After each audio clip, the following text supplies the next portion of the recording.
सुप्रभात पिलामाने।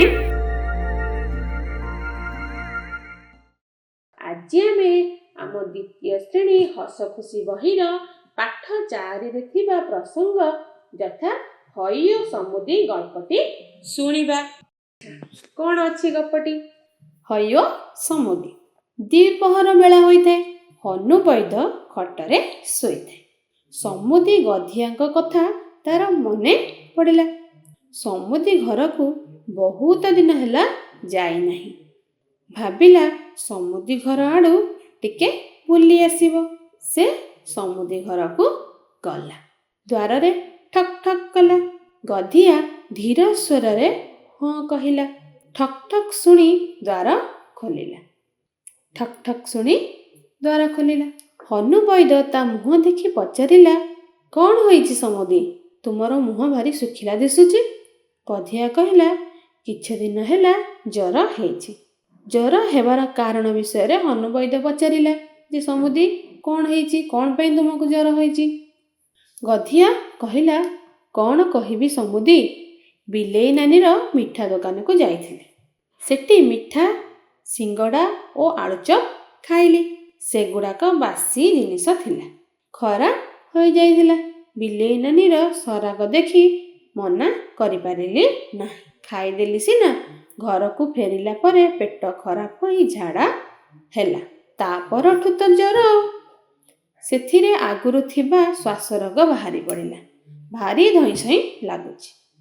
हनु वैद सब कथा सुनिला।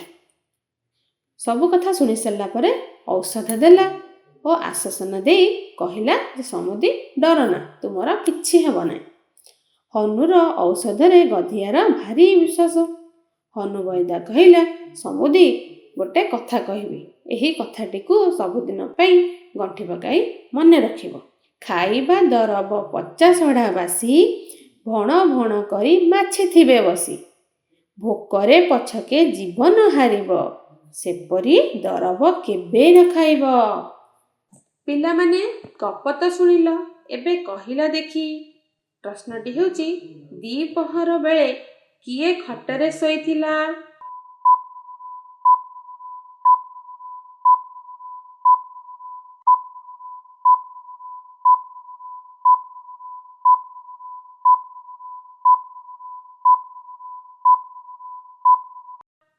हाँ, ठीक उत्तर, हनु वैद।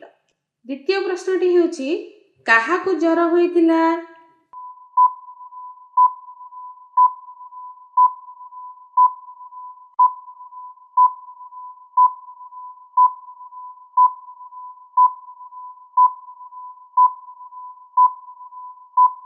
उत्तरटी हेउची गधिया।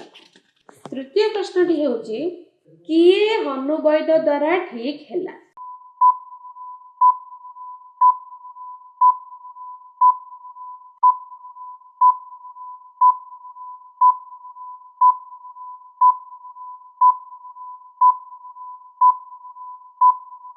कि ठीक हैला? उत्तरटी हेउची गधिया। समस्त सुना पिला गुड़िक आमर।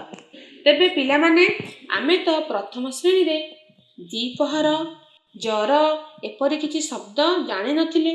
तेबे जानिछ एसबु शब्द रे ब फळा जोग करा जायछि।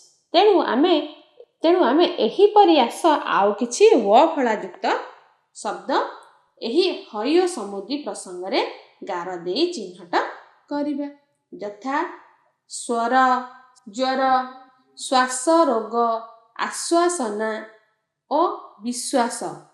तेबे पिला माने आमे हई ओ समुदी प्रसंग रे व फळा युक्त जेउ शब्द गुड़िक पाइले से गुड़िक हैला कोन ना द्विपहर, द्वार, स्वर, ज्वर, श्वास रोग, आश्वासना ओ विश्वास। तेबे पिला माने चालो एही शब्द गुड़िक कहिबा ओ पढ़िबा। पूर्वरु व फळा युक्त अक्षर को जानिबा। यथा दरे व फळा हसेकार द्वि, दरे व फळा आकार द्वा, दंतेसरे व फळा स्व, जरे व फळा ज्व, ତାଲବେଶରେ ହୁଅ ଫଳା ଆକାର ସ୍ୱ। ପିଲାମାନେ ଏବେ ମୋ ପରେ ପରେ ଉକ୍ତ ଶବ୍ଦ ଗୁଡ଼ିକୁ ପଢ଼ ବା କୁହ।